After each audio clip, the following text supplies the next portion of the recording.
Alright, so a couple of these videos I stumbled across on YouTube like probably a couple months ago. This nigga's videos are pretty funny. Uh, this one says she attacked me in the middle of the night. So I'm about to go ahead and watch this. If I'm not mistaken, I think the dude who makes his videos is from Broward. I think somebody told me, and I'm from Broward and shit. So you feel me? Support local business, I guess you could say. So let's go ahead and watch this shit. And out pops this homeless woman. She gets in front of me and climbs up on this 2-foot high ledge between me and the truck. And then she starts yelling at me. She's like, I ain't no prostitute, I don't do booty, and I don't do drugs. So I'm like, oh, this woman is definitely on drugs. Young Don. I'm gonna have to skip past the intro. So far. What comes when you think of the words Los Angeles? What comes to mind? Before I moved here Beaches, in all January that shit. 2020, I'll tell you what I thought of. Late nights, bright lights, fast cars, Yes, sir. girls. Yes, sir. Lights, camera, Yes, sir. action. That's I mean, why kinda like at the end Miami. of 2019, I decided after 2 years of living in Austin, Texas, I was gonna move to LA so I could further my career as an entertainer, particularly as a rapper. And when I got here, LA was really everything that I thought it would be. But in the beginning of 2020, just 2 months after moving here, One quick thing. I went to LA, and I think a little minute ago, probably 2 years ago, and I literally went there for like 2 days just for everything that he just said. Like I was here in Florida just feeling like, bro, like I need to go experience all that shit. Like I need to go, you feel me, run into like fucking Dave Chappelle, like sitting down sipping coffee at a coffee shop or some shit. Like I need to go see the hills. And it was literally everything. Like once I got there, I remember I seen like a big ass billboard of just like Call of Duty or some shit. Like it wasn't like a typical billboard, nigga. It was like a whole side of a building was like a Call of Duty ad. And then I looked and I seen the same thing, like another huge ass billboard is like just a leg and it had a shoe on it. And it was I think it was Tyler's Golf LaFleur or whatever. And I was just like, yo, like you don't even see this type of shit. Like it's just small shit like that to me. Like you don't see that type of shit in Florida. Like you'll look up, you'll see a fucking Geico ad or some shit, or like 1-800 like 1-800 411 pain or some shit. Like you're not gonna see, like, you feel me, like the entertainment industry is there. It's like, I'm not gonna say birthed there, but birthed there for real. Like it's in your face. You getting Ubers, the Uber drivers is talking about like movies and actors and roles and shit, like real LA talk. Like you're not gonna get that in Ubers over here. So no, I feel what he's saying. tragedy struck the world in the form of an unprecedented pandemic. Businesses closed, people lost their jobs, self-harm and addiction skyrocketed, and the vibrant artistic city that I moved to became something completely different. The lights went out, the cameras stopped, and the whole city went dark. So now here I am, a whole year later, and now when I hear the name Los Angeles, I think of something completely different. Truth be told, now I mostly think about tents. Skid Row. Lots and lots of tents. Why? Because where I live, here in downtown Los Angeles, that's all you see as you drive down the streets, because the homeless population here has skyrocketed. Words can't even begin to describe how sad and dirty this city has become. The sidewalks are littered with drug addicts and crazy people. Every morning you can see business owners spraying down the sidewalk to wash away the human excrement left behind by these godforsaken souls. Ugh. And the smell. God, the smell. A wretched mix of car exhaust and piss. The land of the sinful has become the land of the damned. And for that reason, I have decided to leave, returning to the state of guns, glory, and freedom. That's right, Texas. But before I leave in a couple of months, I want to tell you of 3 stories where I was confronted by crazy homeless people.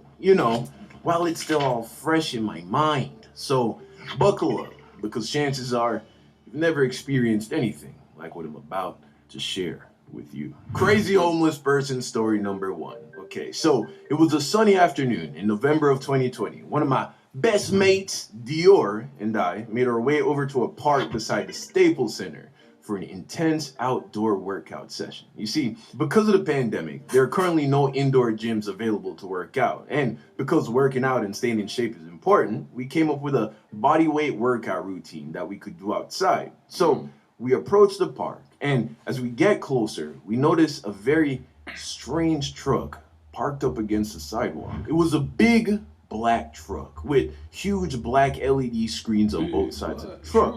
As we get closer, we notice that the screens were cycling through some bizarre messages, saying some weird stuff about Bill Gates, the lockdown, the elite, telling people to rise up, straight out of a movie, bro. So we passed the truck and go work out. Once we were done, I looked over and the truck was still there. So I turned to Dior and I'm like, yo, we gotta get this on camera. We walk over to the truck and Dior starts to get some footage. As I'm standing there, I hear a rustling from the bushes behind me, and out pops this homeless woman. She gets in front of me and climbs up on this 2-foot-high ledge between me and the truck, and then she starts yelling at me. She's like, I ain't no prostitute, I don't do booty, and I don't do drugs. So I'm like, oh, this woman is definitely on drugs. Oh, what is it? Smell. So I'm thinking, okay, just don't make eye contact. Do not engage. But she was literally standing like right in my face, bro. So I look her dead in the eyes and I'm like, yo, what's your problem? And then she stops as if she was like surprised by my question. So then I ask her, why are you being so vulgar and like telling me all this nasty stuff? Yes, I used the word vulgar, bro, like a middle-aged high school vice principal. It was the first word that came to mind. So then she's like, oh, I'm sorry. I didn't mean to offend you. You just turned your back on me and I didn't like it. I'm just trying to look at this truck. What are you talking about? So then she was like, oh, okay, I'm sorry. My apologies. And then she walked away, just crawled right back into the bushes, bro. So Dior and I start to make our way back home. And as I'm walking, I'm just thinking, that has to be the craziest interaction I've ever had with a crazy person. And I grew up living with a schizophrenic uncle back in Jamaica. So, yeah. But it would turn out that this would be my least crazy homeless person story, because just 1 month later, homeless person story number 2 would happen. So fast forward, and it's now the middle of December 2020, and I briefly became obsessed with running. I started running twice a day, once when I woke up, and then again in the afternoon, racking up about... Facts. Sometimes, like, whether it's fitness or whatever the case may be, like, everybody has, like, that thing that they just randomly start doing, like, daily out of nowhere. Like 2 weeks ago, you wouldn't even have imagined yourself doing this, and now it's like you can't stop doing whatever it is that you're doing. And to be honest, probably in about another 2 or 3 weeks, you might not even be doing it. So it's just funny how that works.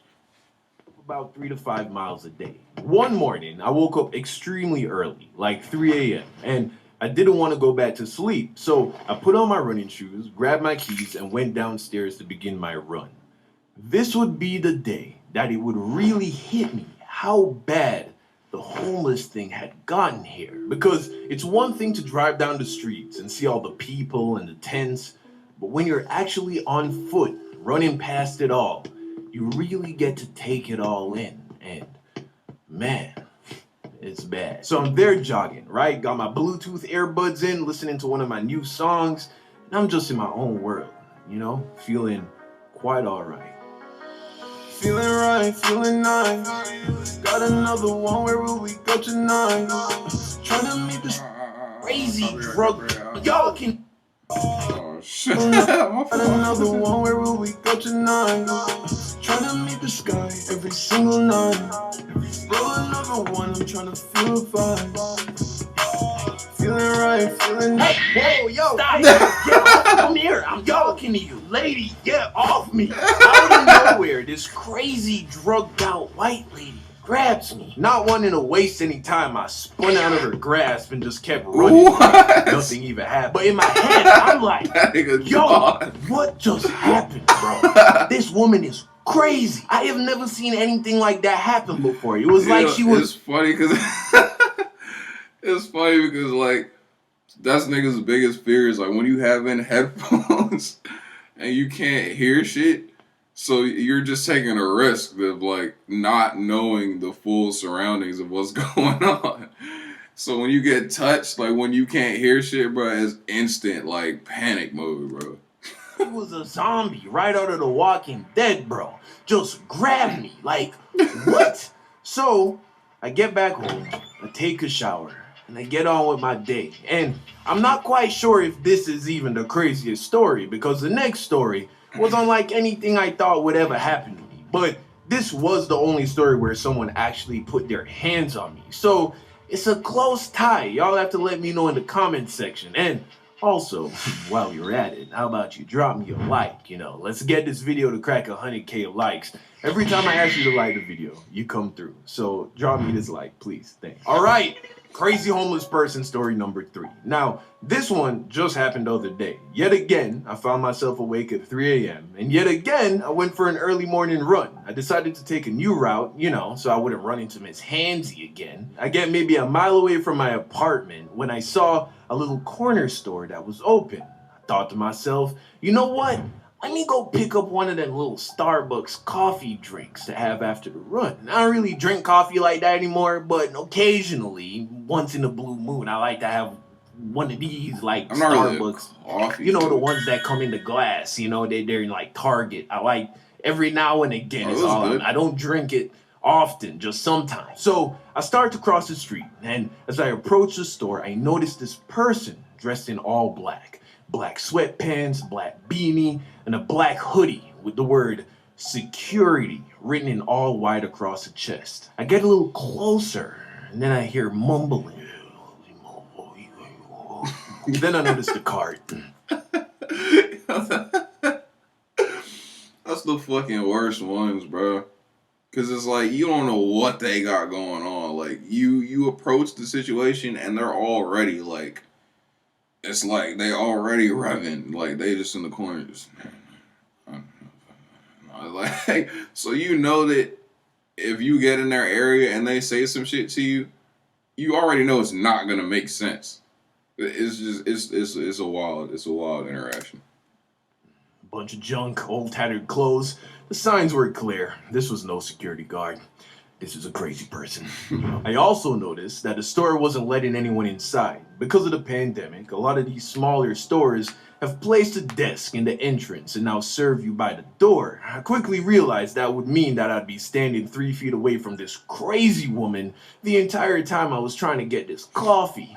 Oh, yeah, this was also a lady. But to be honest, you couldn't tell. So at first I was like, I don't know if I want this drink that badly. But I'd already started to cross the street, and if I turned around now, that would be me acting out of fear. And I have a strong disposition against doing things out of fear. So I said, well, let's see how this goes. I get up to the door, and before I could even say anything to the girl working the counter, I hear, "You ugly motherfucker, yeah, you a ugly motherfucker." What? Yeah, I'm talking to you. You ugly mother boy, you ugly. Is she talking to me? Oh my god. Why you so ugly? I hate you. I hate your ugly ass motherfucker. I hate you, you ugly motherfucker. You ain't never buy. You gonna buy me some food. You ain't never buy me no food. I hate you. So ugly. Once I realized that, yo, the homeless entitlement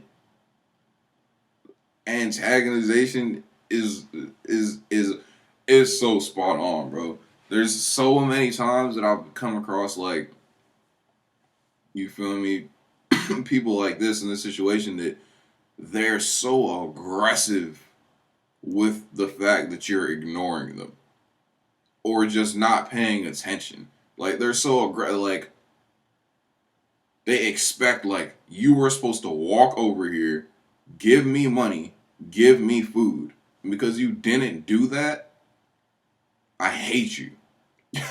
And that's exactly like this happens all the time to me, bro. I'm pretty sure a lot of other people too. That she was definitely talking to me. I turn to her, look her in the eyes, and I'm like, yo, chill. I shouldn't have did that because she gets even louder, bro. And bro, it is 3 o'clock in the morning. People are looking down through their windows from their apartment at what is going on. You ugly motherfucker, yeah. You ugly. I hate you. I hate you and your ugly ass. Spit is flying out of her mouth. Her eyes were all crazy. Yo, I'm not gonna lie. I was a little shook for a second, man. I couldn't even get the words out to the counter girl because she was standing far away from the door because she knew this crazy person was there and she was very concerned. So I had to really speak loud and clear. But this crazy person was really distracting. So I took a big, deep breath through my mask. I locked eyes with this homeless bully. And then I attempted to stare into whatever was left of her soul. I stood tall, I stood solid, and I just stared at her. And then she started to quiet down. So I was like, good. I turned to the clerk and I was like, give me that vanilla Starbucks coffee. I'm paying with my card. And just as I thought that I had won the situation, she goes off, bro. But this time I'm like, yo, let me just get this coffee. If I stay any longer, this woman is gonna try and bite me, bro. She's insane. So I get my coffee, I get back my debit card, and I book it. I start jogging home. I'm like, I am never running this early again. These homeless people are a different breed, bro. Moral of the story. Look, it's sad what's happening here with the whole homeless thing. You know, like we really should be doing a better job to help a lot of these people. Facts. But don't be fooled for a second to think that all of these people are just people down on their luck. A lot of these people have problems, mostly with drugs, and because of that, they're not stable, bro. Yeah, so just be if you tweaking. live among the homeless, be careful because you never know. Facts. Bro, there's obviously, and everybody can say this, there's homeless people that you've given money to, given food to, and then there's homeless people that you walked right past.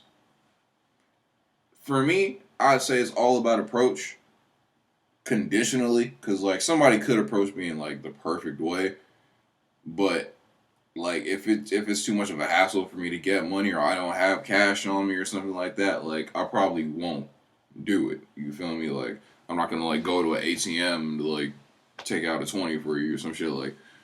But like if I have like a 5 or something and you approach me the right way about some money or whatever, I'll slide it. You feel me? Especially if I'm not hurting. Like I think I need this 5. Like nah, but there's also times where somebody will approach me the right way and I'll have a 5 and I won't give it to them. Just conditionally, like just humanistically speaking, some days it's a go, some days it's not. You feel me? But the rabid homeless is definitely a real thing. You feel me? The ones that are just entitled to everything that you have. And if you decide that you're not going to give them everything that you have, you're met with resistance. You're met with anger, possibly violence. I've never had, you feel me, a physical encounter with anybody homeless. I can't even imagine a homeless person grabbing on me or touching me or getting as loud to the point where they're speaking uncontrollably and spit's flying out of their mouth, possibly touching. I couldn't picture it. You feel me? I feel like I'm pretty aware, although you feel me, you never know, anything can happen at any time.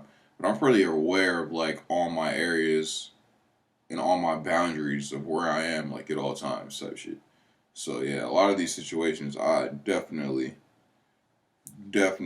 stay away from.